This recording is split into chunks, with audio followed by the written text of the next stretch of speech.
लवकर प्रयत्न. तनू, अरे वा, क्या बात आहे. आज सगळेजण एकत्र. पण मला अजिबात थांबायला जबरदस्ती करू नका. मी मोनीला गाडीत एकटीला बसवून आली आहे. तू घेऊन गेली होतीस तन्वीरला? अगं फोन करण्याची पद्धत आहे की नाही. अगं मी अख्खा दिवस किती टेन्शन मध्ये काढला, तुला काही कल्पना आहे का अनुष्का? तू प्लीज बावळटासारखी वागत जाऊ नकोस ग. अगं पण मी त्याच्या शाळेतल्या बाईंना सांगून घेऊन गेले होते त्याला. पण तन्वीरच्या शाळेतल्या बाईंनी आम्हाला सांगितलं की त्याला त्याची आत्या घेऊन गेली म्हणून. हा म्हणजे मी म्हटलं की मी त्याची आंटी आहे. अगं पण मग तुला सरळ शुद्ध मराठीत मावशी असं सांगता येत नव्हतं का? आंटी असं म्हटल्यामुळे कन्फ्युजन झालं की नाही सगळं? तू हिला फोन केला असता तर काही बिघडलं असतं का तुझं? कुठे करणार फोन? तिचा मोबाईल स्विच ऑफ होता आणि आई हल्ली हिच्या ऑफिस मध्ये फोन करून नुसतं आकांक्षा जोशी एवढं जरी बोललं तरी लोक फोन खाली ठेवतात. अगं पण मुळात तू याला का घेऊन गेलीस? कुठे घेऊन गेली होतीस? स्पायडरमॅन बघायला. वा, म्हणजे मला बरेच दिवसापासून माहिती होतं की हा खूप हट्ट करतोय, म्हणून मग माझ्याबरोबर ह्याला पण घेऊन गेले. अगं पण म्हणून काय शाळा बुडून न्यायचं का? एक मिनिट आई, आज तर तुम्ही सगळ्यांनी मला झापायचंच ठरवलंय का? हे बघ अनु, आई मला मान्य आहे माझ्यातनं चुकी झाली, पण एवढं हार्शली कशा करता रिॲक्ट होता तुम्ही? अगं हार्शली रिॲक्ट होऊ नको तर काय करू मी अनुष्का? तुला काही कल्पना आहे का? गेले काही दिवस मी किती विचित्र टेन्शन मध्ये काढते याची. काय टेन्शन आहे तुला? नाही सांग मला, काय काय काय विचित्र टेन्शन आहे तुला? तू लपवतेस ना माझ्यापासून काहीतरी? सांग मला काय टेन्शन आहे. काही नाही बाबा, प्लीज चल तनू आपण घरी जाऊ, आपली जायची वेळ झाली. लवकर. आकांक्षा आई मी नंतर येते. चल. आणि मला या विषयावर पुन्हा अजिबात चर्चा व्हायला नकोय. चल चल बाळा.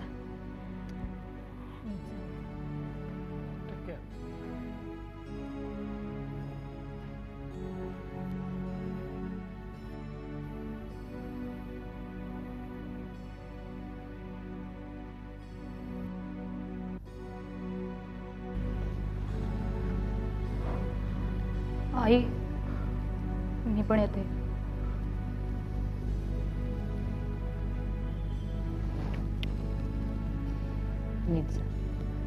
अच्छा.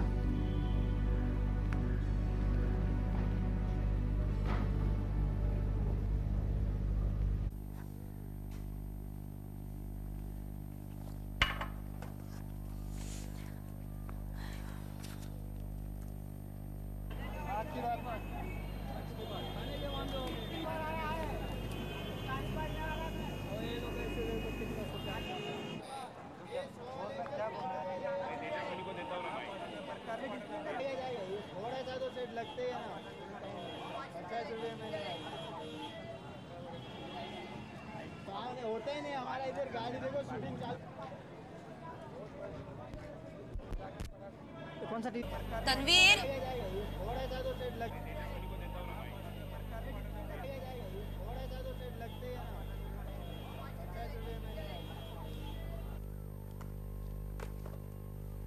तन्वीर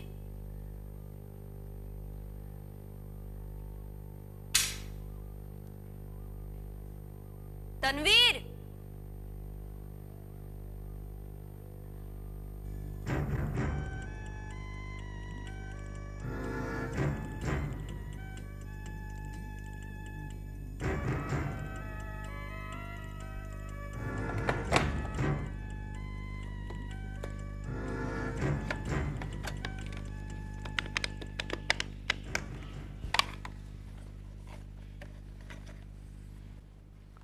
हॅलो काका, तन्वीर तुमच्याकडे आलाय का? हां मग जरा त्याला पाठवून देता का? त्याचा ब्रेकफास्ट व्हायचा आहे अजून. अहो मग मी त्याच्यासाठी ऑमलेट करून ठेवलंय, त्याचं काय करू? नाही नाही मी नाही बिघडला नाही आहे फोन, मीच काढून ठेवला होता जरा.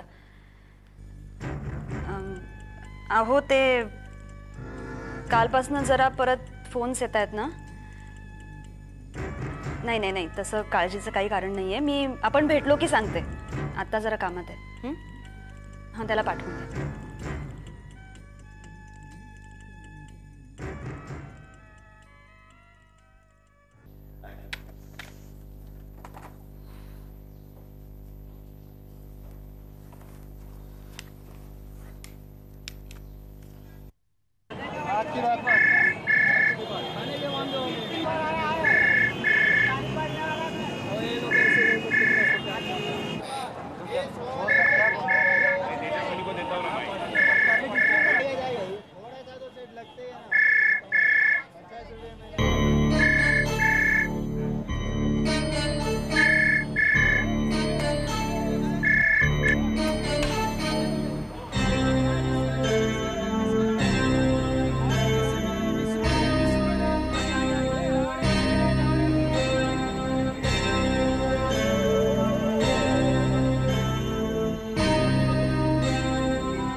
द न्यूज आज की रात खाने के मामले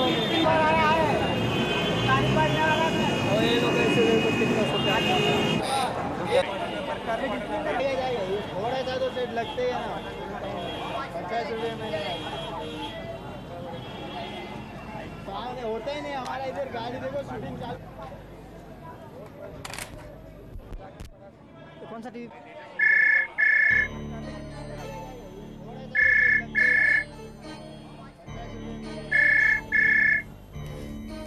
हॅलो, कोण आहात तुम्ही? मला का सारखे फोन करताय? तुम्ही मला सारखे फोन केलेत ना. Hello sir. नाही, आय एम सॉरी सर. हो हो, मी निघते ऑफिसला यायला. हो येस सर.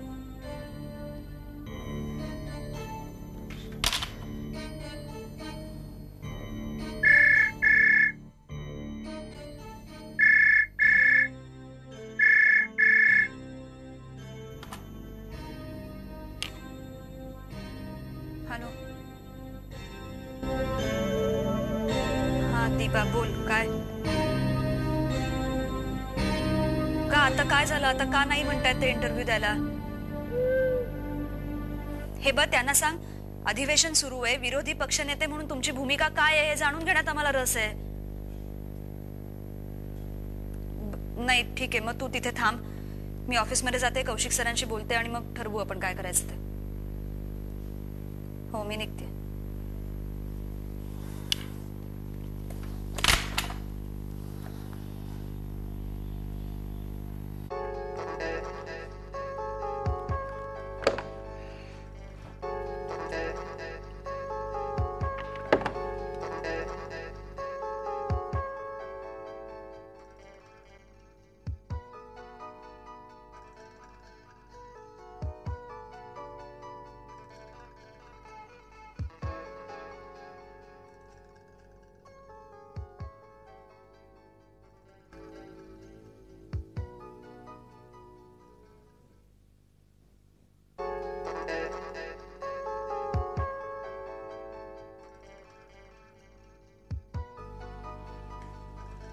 आजची कव्हरेजेस लाईनअप केली आहेस तू? अगं मागच्या आठवड्यातल्या TRPचं काय झालं? मिळाली आहेत ना? मग मला जरा त्याची एक झेरॉक्स आणून दे. आणि कालची स्टोरी एडिट झाली? हो. फॅन्टॅस्टिक. मग तू जा, मी जरा थोड्या वेळाने येऊन बघते ती. हां चल. हाय. हाय. इथे चकाट्या पिटायला आली अशी ना तर मला बिलकुल वेळ नाही. अत्यंत महत्वाच्या कामात बिझी आहे मी. नचिकेत, माझंही काम खूप महत्वाचं आहे रे. बोल. मूड कसा आहे? चांगला आहे की. माझ्या मूडला काय झालंय? मी एक अत्यंत आनंदी वृत्तीचा माणूस आहे. तू मला कधी रागावलेलं, चिडलेलं, खिन्न बसलेलं बघितलंयस नाही ना? मग मी तुझ्या मूड विषयी नाही विचारते, कौशिक सरांचा मूड कसा आहे असं विचारते. आता कौशिक सरांचा मूड कसा आहे हे बघायला बसलोय का मी इथे? तू मला सरळ उत्तर देणार नसलास तर तसं मला आधीच सांग, मी जाते. इकडे इकडे इकडे ते पक्कड ठेवी. अगं मी माझ्या पुतण्याला नवीन गाडी घेऊन दिली होती. आता माझाच पुतण्या तो पहिल्या दिवशी उडून बसला. मला एक कळत नाही कुठला पार्ट कुठे लावायचं ते.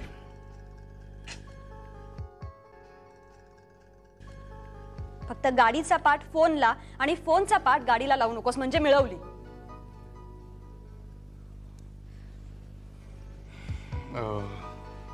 तुला ते धमक्यांचे परत फोन आले होते का?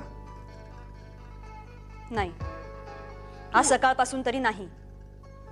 पण मला खूप अनइझी वाटतंय त्यामुळे. मला एक कळत नाही तू कौशिक सरांच्या कानावर का नाही घालत? ते सांगते ना तुला काय करायचं ते. अरे मी त्यासाठीच विचारतेय त्यांचा मूड कसा आहे. चांगला आहे, पण इतक्यात नको जाऊस.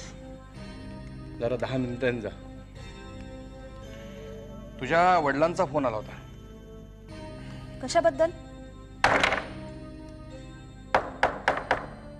कशाला म्हणजे काय? अगं चीफ गेस्ट मिळवण्यासाठी आपल्याला मदत करू शकते ती. पण मला अजूनही एक कळत नाहीये, आपल्या ज्ञानवर्धिनीच्या वर्धापन दिनानिमित्त जो कोणी चीफ गेस्ट येणार आहे त्याला आकांक्षा कशी काय मॅनेज करू शकते? तिला फोन करण्या अगोदर मला तो एकदा विचारायचंच तरी. अच्छा, म्हणजे माझ्या मुलीला मी फोन करायचा की नाही करायचा हेही तुला विचारून करायचं, तिच्या बरोबर काय बोलणार आहे हेही तुला सांगायचं मी. हे बघ, लहान सहान गोष्टींवरनं उगीच तू वाद घालत बसू नको, समजलं? मला फक्त एवढंच म्हणायचंय, शिक्षण क्षेत्राचा आणि आकांक्षाचा काय संबंध आहे? मला एक सांग, हा चीफ गेस्ट शिक्षण क्षेत्रातलाच असायला हवा असा काही अधोरेखित नियम आहे का? नाही नाही आहे. ऐक मला, चीफ गेस्ट दुसरं कोणी असू शकतो. एखादी राजकीय व्यक्ती असू शकते, एखादा ऍक्टर असू शकतो, बिझनेसमॅन असू शकतो, आणि ती मोठमोठ्या लोकांचे इंटरव्ह्यू घेते, मुलाखती घेते, तिचं वावरण असतं त्या लोकांच्या. हे बघ, ह्या विषयाचं माझं अंतिम मत मी तुला सांगते. पूर्वी सांगितल्याप्रमाणेच मला यातलं कोणीही चीफ गेस्ट म्हणून चालणार नाही. ठीक आहे, नाही सगळे निर्णय जर तुलाच घ्यायचे असतील आणि असे छोटे छोटे निर्णय तुझेच असतील तर ठीक आहे. हे ट्रस्टीज हवेत कशाला कशाला हवे हे ट्रस्ट? सांग ना.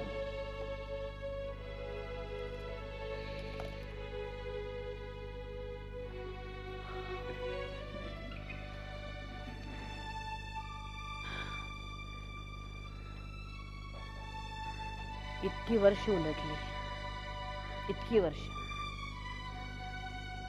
तरी तुझ्या सवयी काही बदलल्या नाहीत अजून. स्वतःचा मुद्दा सिद्ध करता आला नाही की नुसतं ओरडायचं, वेगळाच विषय मांडायचा. तुझ्या सवयी तशाच आहेत, काही बदललेलं नाही. दुसऱ्याचं बोलणं ऐकून घ्यायचं नाही आणि स्वतःचा मुद्दा कसा बरोबर आहे ते मात्र ठसवून द्यायचं, सिद्ध करून दाखवायचं. आयुष्यभर हेच करत आले असते. बोल बोल ना, मी ऐकते.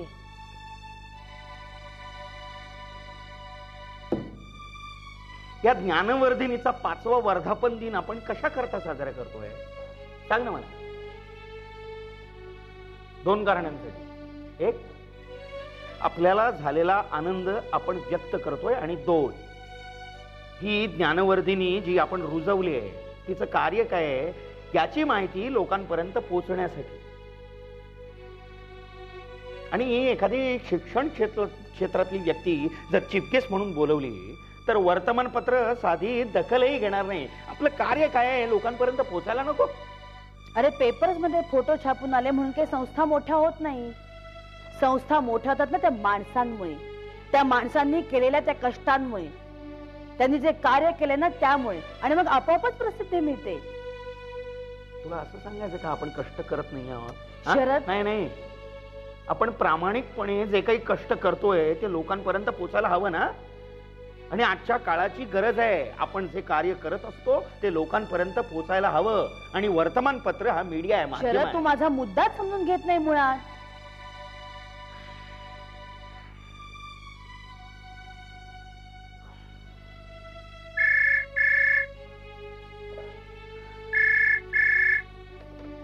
हॅलो, हा बोल. घरी आत्ता कशी काय आलीस? बरं जाऊन दे ताई, तुम्ही आज प्लीज लवकर घरी या. मला तुम्हाला एक खूप महत्वाची बातमी सांगायची आहे. असं काय ग आई, नेहमी कसली तुमची एवढी महत्वाची कामं असतात? नाही तू लवकर ये, मला काय माहिती नाही. असं काय, मला एकटीला खूप कंटाळा आलाय ग घरामध्ये. घरात अक्षता पण नाहीये आणि अक्काला मी काय बोलतेय ते अजिबात कळत नाहीये. बाय द वे, आकांक्षा कुठे आहे? आपण तिला पण बोलून घ्या प्लीज. बर बर, ठीक आहे, बघते बघते. Okay, bye. हे बघ आकांक्षा, तू निवडलेलं हे प्रोफेशन आणि त्यातून तुझा न्यूज सेक्शन हा थोडाफार धोकादायक आहेच. मला वाटतं तू पूर्वी वर्तमानपत्रात काम करायचीस तेव्हा सुद्धा 1-2 प्रसंगांमध्ये तुला धमक्यांचे फोन येणं, निनावी पत्र येणं हे घडलंच होतं ना? Yes sir. मग यावेळेस तू इतकी जास्त का घाबरलीस? माहित नाही सर. सर तेव्हा मी एकटी होते, बरीचशी बेदरकार होते. माझं जे व्हायचं ते होऊ दे अशी जिद्द होती माझ्या मनात. मग आता ती जिद्द संपली? नाही, जिद्द नाही संपली सर. पण सर आता मी एकटी नाहीये. माझा मुलगा आहे 8 वर्षांचा माझ्या बरोबर आता. या आय नो. आणि सर माझ्यामुळे माझे आई वडील, माझ्या घरचे, माझ्या बहिणी सगळ्यांना इतका त्रास होतोय. खूप डिस्टर्बिंग आहे सर हे बघ आकांक्षा, तू शांत हो आधी. शांत हो तू आणि मला नीट पहिल्यापासून सगळं सांग. काय घडलं, कसं घडलं ते. सर गेल्या आठवड्यात आपण ते फीचर केलं होतं ना रेल्वे स्टेशन बाहेरच्या फेरीवाल्यांवरती. त्यांना हटवलं, पण त्यानंतर थोड्या दिवसांनी ते परत आले. हो मला आठवतंय, मी पाहिले ना ते. त्या तुझ्या दीपाने खूप छान इंटरव्ह्यू घेतले तर सगळ्यांचे. सर कुणाला तरी त्या फीचर संबंधीच्या सगळ्या टेप्स हव्यात. असं का? मला नाही माहिती. मी त्यांना तसं म्हटलं सुद्धा की अशा टेप्स मी नाही तुम्हाला देऊ शकत. तुम्हाला हवं असेल तर तुम्ही डायरेक्टली अकाउंट सेक्शनला कॉन्टॅक्ट करा.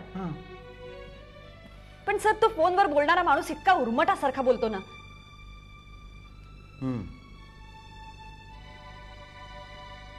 परत फोन आला तर बोल त्याच्याशी थोडा वेळ. विचार त्याला त्या टेप्स न्यायला कोणी येणार आहे का, आपण त्या कुठे नेऊन पोहोचवायच्यात. सर अहो पण त्यामुळे प्रॉब्लेम वाढणार नाही का? त्यापेक्षा आपण सरळ पोलिसांना कळवलं तर. नाही, कल्पना चांगली आहे तुझी, पण आपण तसं नको करायला. तुम्ही सांगतोय तसं कर. येस सर, मी प्रयत्न करते, पण ते जमेलच असं नाही मला आता सांगता येणार. का? सर तो बोलणारा माणूस इतका घाणेरडे आणि इन्सल्टिंग पद्धतीने बोलतो ना माझ्याशी. ते ऐकल्यावर मी 2च गोष्टी करू शकते. तो समोर आला तर त्याचा खून, आणि तो फोनवर असेल तर फोन कट. हो ना? सर तुम्हाला कसं कळलं? आज 3 वर्ष झाली आपण एकत्र काम करतोय आकांक्षा. वर्तमानपत्रात फुटकळ लेख लिहिण्यासाठी तुझा जन्म झालेला नाहीये हे मला वाटतं मीच तुला सगळ्यात आधी सांगितलं. कुठल्या प्रसंगात तू कशी वागणार हे मला आता कळतं. पण सर आता ह्या क्षणी मी काय करणार आहे हे मलाही कळत नाहीये. म्हणूनच म्हणतोय मी सांगतोय तसं कर आणि कळव मला काय होतंय ते. हॅलो, हा बोलतोय. 1 मिनिट. ये तू आता. Yes sir.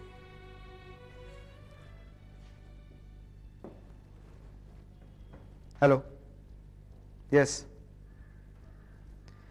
हो आत्ताच भेटून गेले ती मला. नाही तुम्ही काही काळजी करू नका, मी हे प्रकरण व्यवस्थित हँडल करतो. हो.